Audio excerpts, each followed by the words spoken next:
Buenos días. Esta semana estaremos concentrados en la temática del COVID, que es muy actual. Darío discutirá con ustedes lo relacionado con la epidemiología y cómo entender una serie de información epidemiológica sobre el COVID. Y yo me concentraré más en el tema de respuesta eh, ante una epidemia que es nueva, que desconocemos. Hay una serie de aspectos a tener en cuenta con respecto a esta epidemia. No nos concentraremos en los aspectos de respuesta. Hay unos mensajes que son importantes. De un lado, no estábamos ni estamos preparados para una epidemia, para una pandemia de las características y dimensiones de la que estamos viviendo. Lo segundo es que el COVID demuestra la fragilidad y la dificultad de respuesta ante una epidemia, una pandemia de estas dimensiones en el mundo, en todo el mundo. Lo otro es que la mejor defensa ante un brote de estas características es un sistema de salud sólido y mencionar que durante epidemias como ébola, muchas personas fallecieron no por el ébola, pero por otras enfermedades como sarampión, paludismo, VIH. No podemos o no debemos obsesionarnos con el COVID y pensar que todas las personas mueren de COVID cuando lo que puede estar ocurriendo es que estamos desatendiendo otras enfermedades y la mortalidad por un infarto o por otras enfermedades aumenta. Lo segundo importante a reconocer es que desconocemos mucho de cómo llegó a los seres humanos, de cómo se transmite entre los seres humanos, de qué distancia se transmite, de qué tan importante es otras formas de transmisión por contacto con superficies, por ejemplo. Necesitamos profundizar, entender mejor para poder también orientar las intervenciones. Esto también ha generado muchos rumores, muchas soluciones mágicas o mitos con respecto al COVID que han dificultado también la intervención. Y de otro lado, esta falta de conocimiento también ha llevado a respuestas que no están basadas en evidencia, pero más en eh, opiniones o decisiones que van en relación a intereses políticos, por ejemplo. Entonces, es importante ver qué existe realmente como evidencia en términos de qué es efectivo o no en relación a la COVID. Otro elemento importante, otro mensaje importante es que COVID es uno de muchas epidemias que están ocurriendo en este momento. No olvidemos la pandemia de VIH, que sigue cobrando muchas vidas. No olvidemos que hay ébola, que está activo en este momento en varios puntos en África. Tenemos epidemias de otras fiebres hemorrágicas, además del ébola, epidemias de cólera, etcétera. Por lo tanto, no pensemos que es solo el COVID, la única pandemia o epidemia que está actualmente presente en el mundo. Este mapa muestra en color verde los países que fueron evaluados en el 2017 por la Organización Mundial de la Salud con respecto a su capacidad de respuesta ante epidemias, pandemias, y aquí se incluía su capacidad de respuesta ante pandemias de origen respiratorio.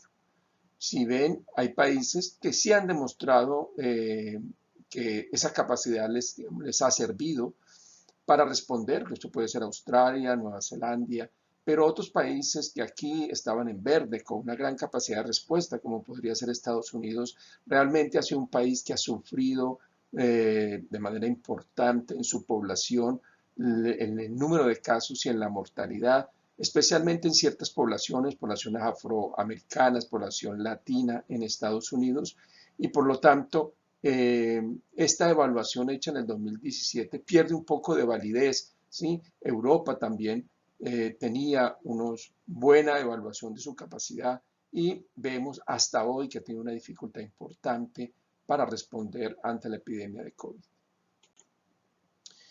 Y esta epidemia ha afectado todos los aspectos de los sistemas de salud.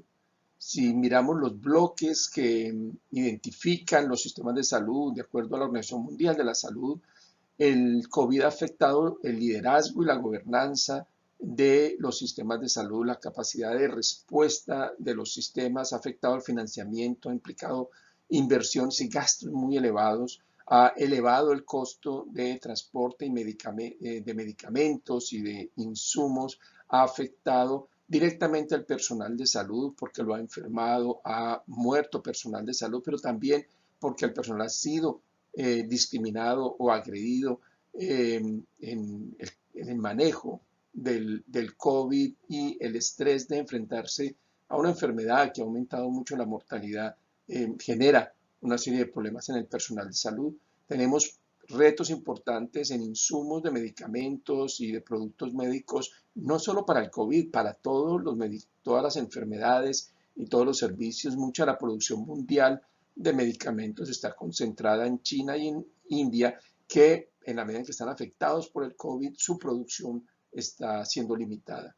Tenemos problemas en los sistemas de información, hay una reducción en el reporte de casos por muchas enfermedades en el mundo, hay problemas también de análisis o de calidad de la información que se está recogiendo con respecto al COVID. Hay diferencias importantes en porcentaje de personas que reciben una prueba de COVID, por lo tanto es difícil comparar cifras de países que tienen una alta cobertura en vacunas, en testeo comparado con países que no lo tienen. Y en prestación hay muchos servicios saturados, se ha robado, digamos, personal de otros servicios para concentrarlo en el COVID, lo que afecta programas como programas maternos, programas infantiles, y hay un regreso hacia concentrar mucho la atención y el financiamiento en hospitales y olvidar toda la parte de atención básica, de atención primaria. Pero no es solamente a nivel de sistemas de salud, hay todo un impacto también en todas las otras áreas, en un área clave que es la economía. El COVID ha generado, y hay buenos estudios que demuestran el impacto económico para el ingreso de la población, el aumento de desempleo, la quiebra de muchos sectores, de restaurantes, el impacto en el sector turístico, etcétera, pero inclusive impacto en otros temas como puede ser vacunación, impacto en desplazamiento de población, en conflicto armado, en medio ambiente. El impacto del COVID está en todas las áreas. Las respuestas han sido múltiples y tienen diferentes componentes. Hay respuestas en el componente de prevención, tanto a nivel individual, el lavado de manos, se ha trabajado mucho, el distanciamiento social, el uso de tapabocas, colectivas como las cuarentenas, cierre de centros escolares, limitación de eventos públicos, restricción de movimiento, ya sea parcial o total. Y parte de lo que veremos el próximo sábado es, bueno, ¿qué de esto funciona, qué no? ¿Cuál ha sido el resultado?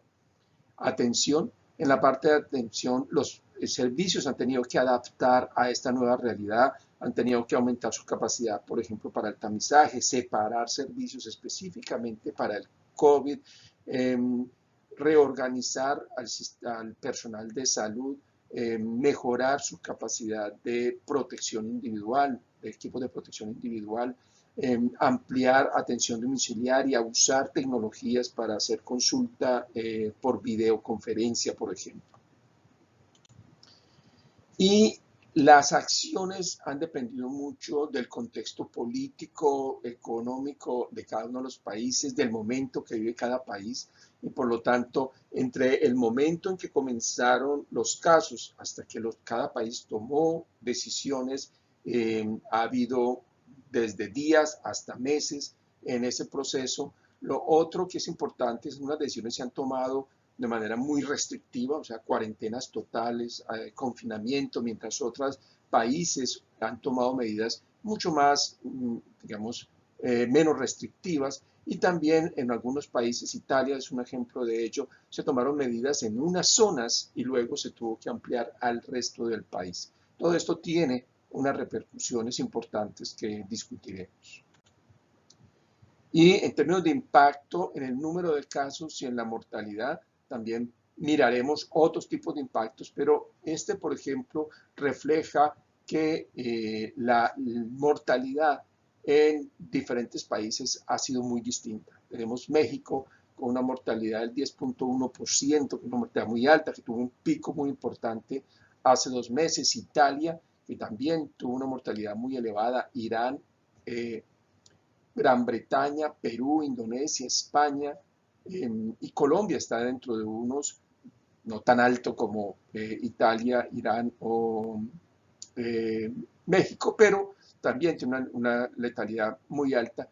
Y del lado opuesto tenemos países como Australia, Nueva Zelanda, Japón, Hong Kong, Singapur, que tienen unos resultados muy positivos, con muy pocos casos, con muy poca mortalidad, pero inclusive países de bajos ingresos como Vietnam, donde han tenido una mortalidad que es muy baja también.